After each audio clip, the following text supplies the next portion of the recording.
तो 3 पॉइंट मैं again repeat कर देता हूँ कि आपने अकाउंटिंग ईयर के लास्ट मंथ और लास्ट डेट को डेप्रिसिएशन कैलकुलेट करनी है, और जिस दिन या जिस मंथ आप सेल करें उस दिन आपने डेप्रिसिएशन कैलकुलेट करनी है। आउज़ु बिल्लाहि मिनश शैतानिर रजीम, बिस्मिल्लाहिर रहमानिर रहीम। अज़ीज़ तलबा तालिबात, मोहतरम असातिज़ा किराम और न्यू नॉलेज अकेडमी के नाज़रीन, अस्सलामु अलैकुम व रहमतुल्लाहि व बरकातुहू। हम डेप्रिसिएशन को पढ़ रहे हैं। अगर आप प्रिंसिपल्स ऑफ अकाउंटिंग के स्टूडेंट नहीं हैं या डेप्रिसिएशन आपके सिलेबस में नहीं है तो आप इस वीडियो को फॉरवर्ड कर दें, ताकि आपके ज़रिए से ये वीडियो उन बच्चों तक पहुंच सके जो प्रिंसिपल्स ऑफ अकाउंटिंग में डेप्रिसिएशन को पढ़ रहे हैं। और आप हमारे चैनल को सब्सक्राइब कर लें, बेल आइकन को दबाकर ऑल नोटिफिकेशंस को ऑन कर लें, और मुझे और मेरे नाज़रीन को अपनी दुआ में याद रखें। तो स्टूडेंट्स, आपको मैं रिकॉल कर दूं कि हम व्हाट इज़ डेप्रिसिएशन पढ़ चुके कि डेप्रिसिएशन क्या होती है। Decrease in the value of asset is called depreciation. फिर हमने पढ़ा कि एसेट की वैल्यू डिक्रीज क्यों होती है, वो कौन सी काजेज़ हैं, वो कौन सी रीज़न्स हैं, वो कौन सी वजूहात हैं जो हमारे एसेट्स की वैल्यूज़ को डिक्रीज करती हैं। फिर हमने रिजर्व्स और प्रोविजंस का डिफरेंस पढ़ा कि रिजर्व क्या होते हैं और प्रोविजन क्या होता है जी। फिर हमने ये पढ़ा कि need for provision of depreciation, कि डेप्रिसिएशन के लिए प्रोविजन की ज़रूरत क्यों पेश आती है, ये भी हम पढ़ चुके। और फिर डेप्रिसिएशन के चैप्टर में जो डिफरेंट टर्म्स यूज्ड होनी है वो भी हमने पढ़ ली हुई हैं। अगर आपने ये तमाम वीडियोस नहीं देखी तो इन तमाम वीडियोस और आईकम पार्ट 2 की बुक के first chapter single entry system की तमाम इलस्ट्रेशंस और प्रॉब्लम्स को भी हम सॉल्व कर चुके हैं, और ये तमाम वीडियोस चैनल पर मौजूद हैं, और इन तमाम वीडियोस के लिंक्स डिस्क्रिप्शन में भी हैं, और यहाँ आई बटन में भी इन तमाम वीडियोस की प्लेलिस्ट का लिंक आ रहा है। आप यहाँ से भी इन तमाम वीडियोस को देख सकते हैं। और हमारा आज का और आखिरी टॉपिक कैलकुलेशन ऑफ डेप्रिसिएशन जी, कि डेप्रिसिएशन को हम कैसे कैलकुलेट करेंगे। तो बगैर वक्त ज़ाया किए हम आज के टॉपिक की तरफ चलते हैं। तो स्टूडेंट्स, अगर आपने सिंगल एंट्री सिस्टम के चैप्टर की वीडियोस नहीं देखी तो उनको भी लाजमी देखें। उनमें एक वीडियो है इंटरेस्ट ऑन कैपिटल, और इस वीडियो का थंबनेल अभी आपकी स्क्रीन पर भी आ रहा है। आप इस वीडियो को भी जाकर लाजमी देखें। जो कॉन्सेप्ट वहाँ पे है वही यहाँ पे भी अप्लाई होगा। तो अगर आप इस वीडियो को भी देख लेंगे तो आपका कॉन्सेप्ट मज़ीद क्लियर हो जाएगा। तो कैलकुलेशन ऑफ डेप्रिसिएशन सीखने से पहले मैं आपसे ईयर, जो अकाउंटिंग में जो डिफरेंट ईयर्स यूज़ होते हैं वो मैं आपके साथ डिस्कस करना चाहूँगा। एक हमारे पास होता है जी कैलेंडर ईयर, हर कोई जानता है इसके बारे में। जो कैलेंडर घरों में होते हैं, आपके मोबाइल में भी कैलेंडर है। तो calendar year always starts from January and ends with December. हमेशा जनवरी से शुरू होता है और दिसंबर पर ख़त्म होता है। कैलेंडर ईयर तो हमारा इस्लामिक कैलेंडर भी होता है और देसी साल भी होता है, आपको पता ही है। चाइना का अपना ईयर भी है। तो लेकिन जो लूनर कैलेंडर ईयर है पूरी दुनिया में तकरीबन वही चलता है, जनवरी से शुरू होता है और दिसंबर पर ख़त्म होता है। फिर स्टूडेंट, हमारे पास अकाउंटिंग में एक आता है फिस्कल ईयर। फिस्कल ईयर हर मुल्क का मालियाती साल होता है। हर मुल्क अपने फिस्कल ईयर को डिफरेंट मंथ से शुरू कर सकता है। ज़रूरी कि हर मुल्क जनवरी से अपना फिस्कल ईयर शुरू करे, या फरवरी से शुरू करे, या अप्रैल में शुरू करे, या जून को शुरू करे। जो पाकिस्तान का फिस्कल ईयर है वो 1 जुलाई से शुरू होता है और चलता है 30 जून तक। और आपने अक्सर सुना होगा कि जून के महीने में बजट का रौला पड़ना शुरू हो जाता है। तो फिस्कल ईयर हर गवर्नमेंट अपनी माशी पॉलिसीज़ को बनाने के लिए फिस्कल ईयर को फॉलो करती है, और हर गवर्नमेंट अपने बनाए हुए फिस्कल ईयर के मुताबिक चलती है। और लास्टली अकाउंटिंग ईयर।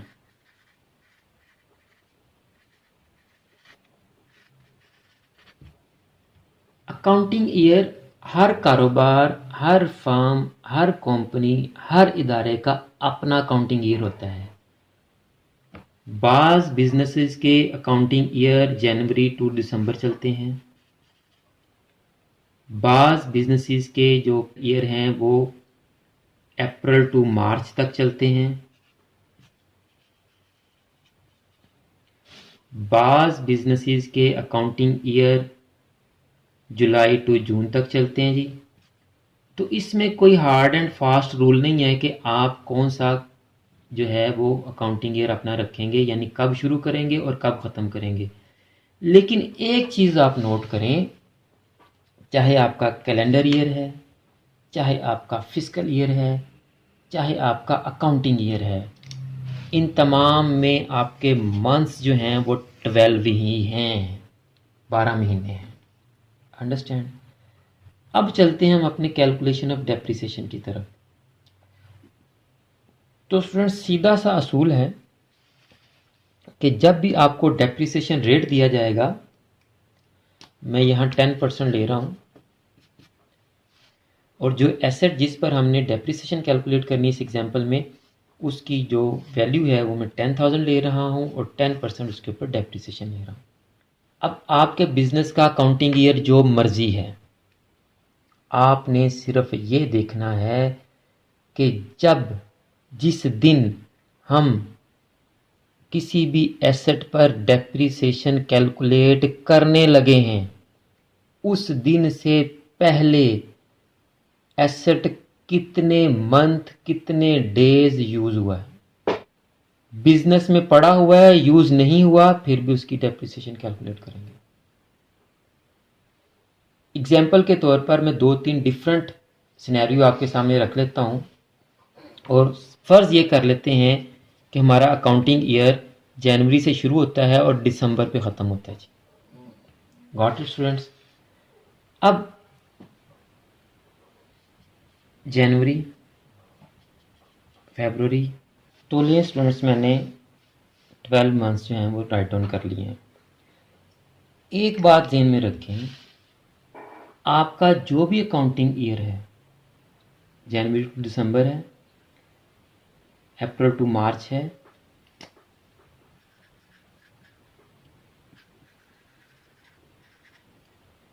या जुलाई टू जून है जी। अगर आपका अकाउंटिंग ईयर जनवरी टू दिसंबर है तो आप हर साल 31 दिसंबर को डेप्रिसिएशन कैलकुलेट करेंगे। अगर आपके बिजनेस का अकाउंटिंग ईयर अप्रैल टू मार्च है तो आप 31 मार्च को डेप्रिसिएशन कैलकुलेट करेंगे। अगर आपके बिजनेस का accounting year July to June है तो आप 30 जून को डेप्रिसिएशन कैलकुलेट करेंगे। यानी आपके बिजनेस का अकाउंटिंग ईयर जिस मंथ पर ख़त्म हो रहा है, आपने उस मंथ की लास्ट डेट को डेप्रिसिएशन कैलकुलेट करनी है। एक तो ये पॉइंट आप ज़हन में रख लें। अब डिफरेंट प्रॉब्लम्स में डिफरेंट अकाउंटिंग ईयर होंगे, तो आपने देखना है कि अकाउंटिंग ईयर किस महीने ख़त्म हो रहा है, तो आपने उस मंथ की लास्ट डेट को डेप्रिसिएशन कैलकुलेट करनी है। एक ये चीज़ ज़हन में बिठा लें। अब हमने अपनी एग्जांपल में 10,000 वैल्यू ली है और 10% हमने डेप्रिसिएशन रेट लिया है। अगर हमने ये बिजनेस में एसेट 1 जनवरी को ख़रीदा तो 31 दिसंबर तक 12 मंथ बनते हैं, तो हम 10,000 के ऊपर 10% पूरी डेप्रिसिएशन लेंगे जो कि 1,000 बन जाएगी। समझ आ गई बात। अगर हमने ये अप्रैल में बाय किया 1 अप्रैल में, तो अब देखें अप्रैल, मई, जून, जुलाई, अगस्त, सितंबर, अक्टूबर, नवंबर, दिसंबर, कितने मंथ बने? 9 मंथ बने। तो 10,000 मल्टीप्लाई बाय 10% मल्टीप्लाई बाय 9/12, तो अब आपकी ये डेप्रिसिएशन कैलकुलेट हो जाएगी 750 जी। अब अगर आपने अक्टूबर में बाय किया तो देखें अक्टूबर, नवंबर, दिसंबर, सिर्फ 3 मंथ एसेट बिजनेस में यूज़ हुआ, तो अब आप इसके ऊपर 3 मंथ्स की डेप्रिसिएशन चार्ज करेंगे, वो बनेगी 250। अंडरस्टैंड? आप जिस भी मंथ खरीदते हैं उस मंथ से लेके अपने आखिरी मंथ तक के मंथ्स काउंट कर लें कि आपने एसेट को बिजनेस में कितने मंथ्स यूज़ किया, आप उतने मंथ्स की ही डेप्रिसिएशन ले लें। ये तो ख़रीदते हुए आपने ख्याल रखना है। अब 12 से डिवाइड क्यों कर रहे हैं? यहाँ भी 3/12 किया, यहाँ भी 9/12 किया कि साल के 12 महीने और जितने महीने हमने जितने मंथ यूज़ किया वो ऊपर और 12 मंथ नीचे। 3 मंथ्स यूज़ किया तो 3/12, 6 मंथ्स यूज़ करेंगे तो 6/12, 7 मंथ्स यूज़ करेंगे तो 7/12, 8 मंथ्स यूज़ करेंगे तो 8/12। सिंपल सी बात, जितने मंथ्स यूज़ करेंगे वो ऊपर और 12 मंथ नीचे। अब ये भी हो सकता है कि हम एसेट को ख़रीदें और फिर बेच भी दें। लेट्स सपोज इसको हमने जनवरी में ख़रीदा और हमने इसको 30 जून को सेल आउट कर दिया। अब एसेट को जिस दिन हम सेल करेंगे, हम अब लास्ट 31 दिसंबर का वेट नहीं करेंगे, बल्कि जिस दिन हम उस एसेट को सेल कर रहे हैं हम उस दिन पहले उसकी डेप्रिसिएशन कैलकुलेट करेंगे, फिर देखेंगे कि उसकी बुक वैल्यू क्या बनती है और फिर सेल करेंगे और चेक करेंगे कि प्रॉफिट हुआ है या लॉस हुआ है। यानी यहाँ हमने 1 जनवरी को ख़रीदा तो जून 1, 2, 3, 4, 5, 6 माह बाद सेल कर दिया, तो पहले आप इसके ऊपर 6 माह की डेप्रिसिएशन कैलकुलेट करें 6/12, तो कितनी बनेगी 500। यानी 10,000 का जो हमारा एसेट था 30 जून को उसके ऊपर हमने 500 डेप्रिसिएशन कैलकुलेट कर दी, तो 30 जून को हमारे एसेट की वैल्यू कितनी रह गई 9500। अब हम इसको मार्केट में सेल करेंगे तो पता चलेगा हमें कि इस पे प्रॉफिट होता है या लॉस होता है। तो स्टूडेंट्स दूसरा पॉइंट भी आपको समझ आ गया कि जिस दिन हमने सेल करना है हम उसी दिन उसकी डेप्रिसिएशन कैलकुलेट करेंगे। अगर यहाँ हम 15 जून को सेल करते हैं तो ये भी हाफ मंथ की डेप्रिसिएशन कैलकुलेट करेंगे इसके ऊपर फिर हम। तो अगर क्वेश्चन में इस तरह की कोई प्रॉब्लम आएगी तो मैं आपको वहाँ डिटेल से एक्सप्लेन कर दूंगा। लेकिन यहाँ आपने 2 पॉइंट समझे, एक ये कि अगर तो एसेट बिजनेस में चलता जा रहा है तो हम उसको अकाउंटिंग ईयर के लास्ट मंथ की लास्ट डेट पर डेप्रिसिएट करेंगे। यानी उसकी डेप्रिसिएशन कब कैलकुलेट करेंगे? अकाउंटिंग ईयर के लास्ट मंथ की लास्ट डेट को। और अगर हम उसको सेल करते हैं तो हम उसी दिन उसकी डेप्रिसिएशन कैलकुलेट करेंगे जिस दिन उसको सेल किया। फरवरी में सेल कर रहे हैं तो फरवरी में भी डेप्रिसिएशन लेंगे, मार्च में कर रहे हैं तो मार्च में डेप्रिसिएशन कैलकुलेट कर लेंगे, अप्रैल, मई, जून, जुलाई, जिस मंथ को उसको सेल करेंगे उस मंथ उसी डेट को हम उसकी डेप्रिसिएशन कैलकुलेट करेंगे और देख लेंगे कि एसेट बिजनेस में कितने मंथ यूज हुआ है। एक और मैं आपको एग्जांपल दे देता हूं ताकि आपको मजीद क्लैरिफिकेशन हो जाए। लेट्स सपोज हमने एसेट परचेज किया 10,000 का 1 अप्रैल को और हमने उसको बेच दिया 30 जून को। कब सेल कर दिया उसको? हमने 30 जून को सेल कर दिया। अब बिजनेस में एसेट कितने मंथ रहा? 1 अप्रैल को आया, अप्रैल, मई और जून, तो 30 जून को इसके ऊपर कितनी डेप्रिसिएशन कैलकुलेट करेंगे हम? 3 मंथ की। तो तीसरा पॉइंट आप ये याद रखें कि बिजनेस में एसेट जितने मंथ यूज हुआ है आपने उतने मंथ की ही डेप्रिसिएशन लेनी है उसके ऊपर। 1 मंथ इस्तेमाल हुआ है बिजनेस में एसेट तो 1 मंथ की डेप्रिसिएशन, 2 मंथ तो 2 मंथ की डेप्रिसिएशन। यहाँ इस केस में अब कितने मंथ एसेट यूज रहा है हमने ये नहीं देखना कि जनवरी से जून तक कैलकुलेट कर लें, आया कब और गया कब। अप्रैल में आया, जून में चला गया, 3 मंथ्स की, तो इसके ऊपर हम 3 मंथ्स की डेप्रिसिएशन लेंगे जी। 10/100 मल्टीप्लाई बाय 3/12, तो ये बनी आपके पास 250।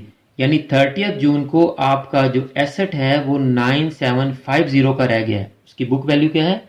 9750।